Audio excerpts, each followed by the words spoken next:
नमस्कार, आप देख रहे हैं विस्टार न्यूज। मैं हूं दिवाकर विक्रम सिंह। महाराष्ट्र में महाअघाड़ी सरकार मुश्किल में है और मुश्किल आई भी उस जगह से है जहां ऐसा नहीं होना चाहिए था। आखिर क्या कारण है कि उद्धव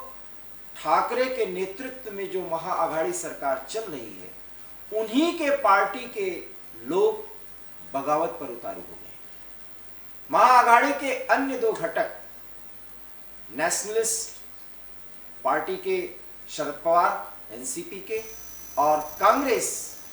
के नेता, वो सब चाहते हैं कि उद्धव ठाकरे के नेतृत्व में ये सरकार अपना कार्यकाल पूरा करे। लेकिन क्या कारण है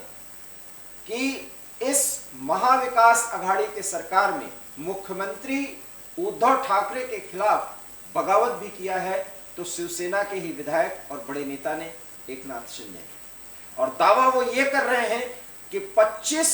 से लेकर 35 और अब जब हम आपसे बात कर रहे हैं वो 35 से भी ज्यादा विधायकों का साथ या अपने समर्थन में रहने का दावा कर रहे हैं। अर्थात उद्धव ठाकरे की ये पार्टी, जिस पार्टी की बदौलत, जिस पार्टी की ताकत पर महाविकास अघाड़ी सरकार आगे बढ़ रही थी, वो पूरी तरीके से मुश्किलों में आ गई है। अब उसे ये साबित करना पड़ेगा कि उसके साथ जनमत है, पूरा विश्वास मत भी हासिल करने की स्थिति बन रही है, ऐसा कहा जा सकता है। हालांकि डैमेज कंट्रोल में शरद पवार जुटे हुए हैं, कांग्रेस के नेता भी जुटे हुए हैं, लेकिन जब उद्धव ठाकरे अपने पार्टी शिवसेना को ही नहीं संभाल पा रहे हैं तो बात कैसे बनेगी। और शायद यही कारण है कि शरद पवार को यह कहना पड़ रहा है कि अगर कुछ ऐसी स्थिति बनी तो वो विपक्ष में बैठेंगे, लेकिन भारतीय जनता पार्टी के साथ नहीं जाएंगे, क्योंकि ये कयास लगाए जा रहे हैं कि राजनीति के चाणक्य और विशेष करके महाराष्ट्र की राजनीति के चाणक्य शरद पवार बीजेपी से भी हाथ मिला सकते हैं। बात बीजेपी की आई तो उसकी भी बात कर लेते हैं, क्योंकि भारतीय जनता पार्टी इस समय देखो और आगे की रणनीति बनाओ, इस रणनीति पर चल रही है। आखिर में क्या कारण है कि एकनाथ शिंदे अब ये साबित करने पर बिल्कुल तुल गए हैं कि उद्धव ठाकरे के नेतृत्व में अगर ये सरकार चली तो शिवसेना बहुत कमजोर हो जाएगी, और अगर शिवसेना कमजोर हुई तो भविष्य की राजनीति चौपट हो जाएगी। और ऐसा कहा जा रहा है कि एकनाथ शिंदे चाहते हैं कि सैद्धांतिक तौर पर शिवसेना परंपरागत तरीके से जिस पार्टी के साथ गठजोड़ करके सरकार बना सकती थी और जिसके लिए जनमत भी तैयार होकर के उनको वोट दिया था और चुनाव जिता करके विधायकों को या प्रत्याशियों को सदन में भेजा था, लेकिन सब कुछ बदल गया और भारतीय जनता पार्टी और शिवसेना की राहें जुदा हो गई। और उसके बाद उद्धव ठाकरे के नेतृत्व में महाविकास अघाड़ी की सरकार बनी, जहां सैद्धांतिक तौर पर हर पार्टी के अपने सिद्धांत, कांग्रेस और एनसीपी मूल सिद्धांतों में एक दिखते हैं, लेकिन महाराष्ट्र की राजनीति में सैद्धांतिक तौर पर उनकी भी सोच अलग है। हालांकि सब एक जगह आकर के बात यही करते हैं कि वो सेक्युलर सोच की सरकार के साथ है और इसीलिए महाराष्ट्र के महाविकास को सोच करके ये अघाड़ी बनाई गई थी। लेकिन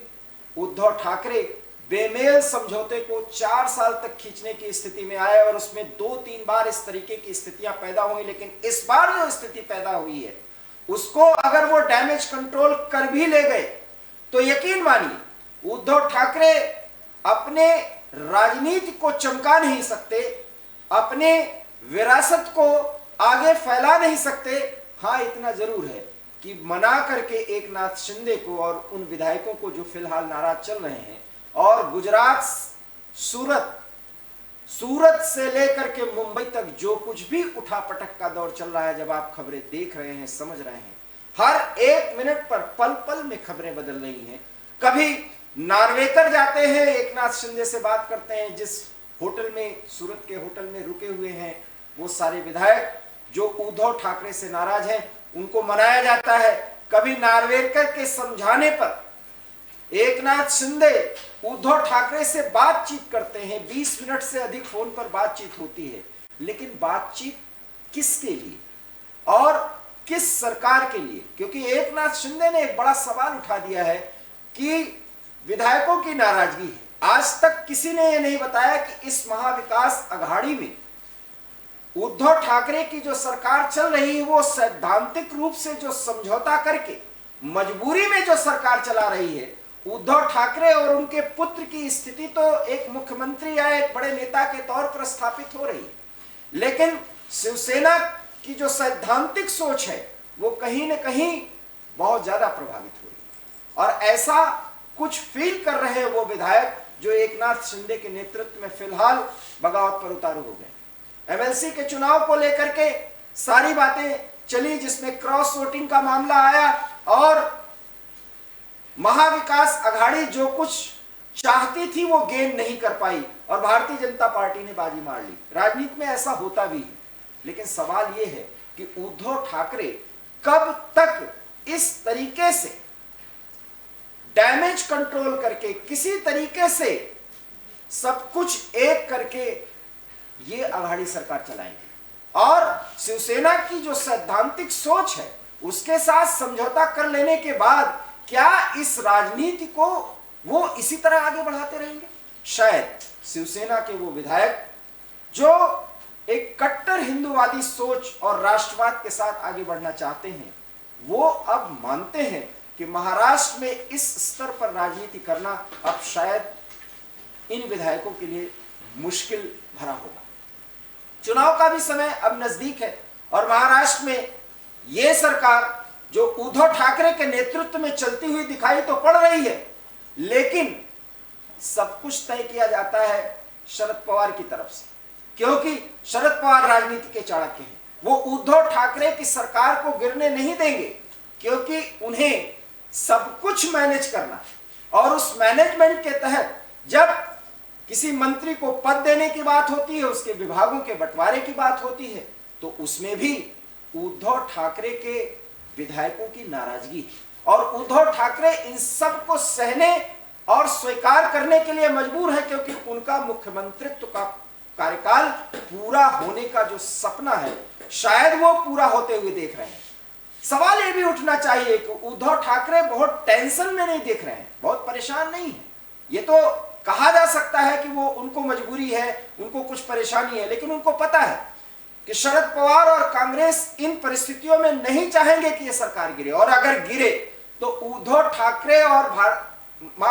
उद्धव ठाकरे और शिवसेना की स्थिति इतनी कमजोर हो जाए कि जनता में यह संदेश जाए कि मजबूरी में सिर्फ पद के लिए उनको जिस तरीके से खींचा गया बस उसी का वो निर्वहन करते रहे, वही उत्तरदायित्व वो निभाते रहे, और फिर उस स्थिति में शरद पवार और कांग्रेस ये दिखाने की कोशिश करेंगे कि वो भारतीय जनता पार्टी की सरकार नहीं बनने देना चाहते थे, और इसके लिए सेक्युलर सरकार की जो उनके नेतृत्व में उद्धव ठाकरे जैसे शिवसेना के नेता के तौर पर जो मुख्यमंत्रित्व का कार्यकाल आगे बढ़ाए, उनको भी कंट्रोल करके महाराष्ट्र की जनता की सोच के हिसाब से सरकार चलाते रहे, लेकिन उद्धव ठाकरे उसमें भी विफल हो गए। तो कुल मिला के आने वाले समय में डैमेज कंट्रोल अगर किया भी जाएगा तो शरद पवार एक बार फिर एक बड़े किंग मेकर की भूमिका में रहेंगे, क्योंकि उस डैमेज कंट्रोल में शरद पवार की भूमिका मुख्य होगी। हालांकि शरद पवार चाहते हैं कि शिवसेना इस स्तर पर कमजोर हो जाए कि वो बेबस और मजबूरी में सरकार चलाएं, क्योंकि मुख्यमंत्री 5 साल तक अपना कार्यकाल पूरा करे, शायद इतिहास में यह नाम दर्ज हो जाएगा। लेकिन वो ठाकरे का परिवार जो बाला साहब के नेतृत्व में कभी महाराष्ट्र की शान हुआ करती थी और अपने वैचारिकी के लिए खास करके राष्ट्रवाद और हिंदुत्व के मुद्दे पर जिस हिसाब से समय समय पर उद्धव ठाकरे और उनके सहयोगी संजय राउत जो कि वैचारिकी में बहुत बड़ी बड़ी बातें किया करते हैं, शायद वो डैमेज कंट्रोल करने की वो कवायद कर रहे हैं, लेकिन ठाकरे का जो कुछ विरासत में दिया गया था उस परिवार के लिए, और वो परिवार उस विरासत को जिस तरीके से आगे बढ़ाता, शायद उसमें बहुत बड़ी चूक हो गई, बहुत बड़ी भूल हो गई और सब कुछ मजबूरी में किया गया सिर्फ पद के लिए और अपने पुत्र को राजनीति में आगे बढ़ाने के लिए। शिवसेना का आगे क्या होगा ये तो आने वाला समय बताएगा, लेकिन इतना तय मानिए कि इस समय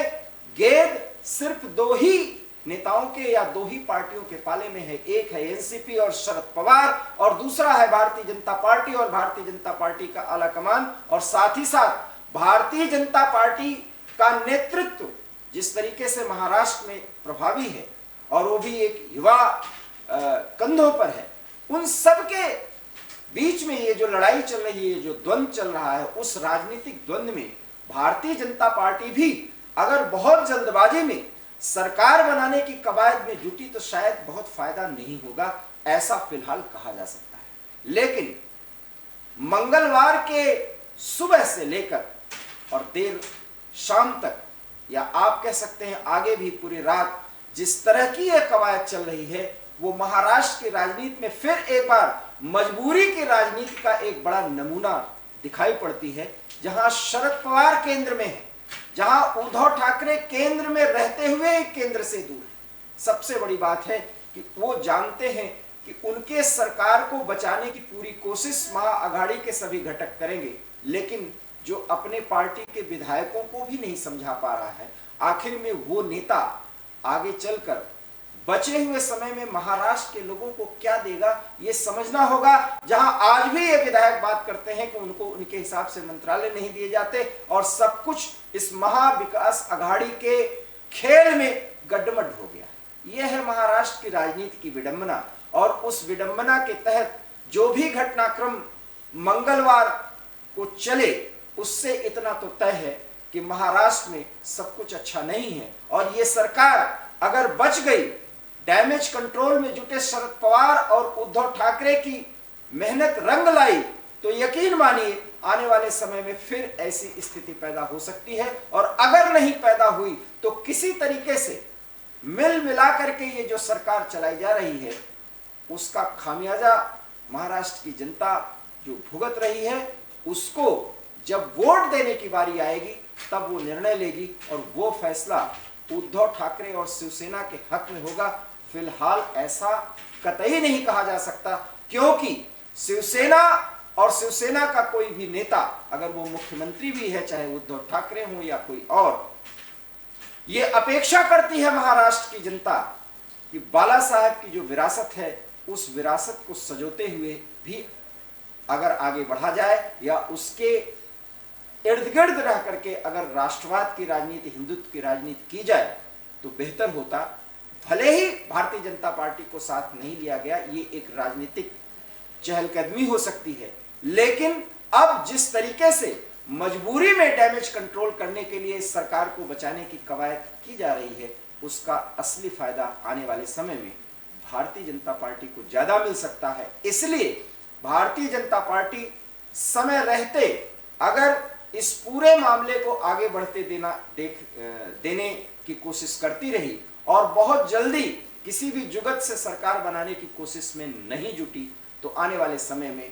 शिवसेना को नुकसान होगा, भारतीय जनता पार्टी को फायदा होगा। रही बात शिवसेना और कांग्रेस की, रही बात एनसीपी और कांग्रेस की, तो शरद पवार राजनीति के चाणक्य हैं, अपने जनाधार के आधार पर वो अपनी स्थिति को मजबूत कर सकते हैं और उस स्थिति में वो मेल मिलाप की भी कोई राजनीति कर सकते हैं। लेकिन आने वाले समय में भारतीय जनता पार्टी के साथ उनका कोई गठजोड़ होगा,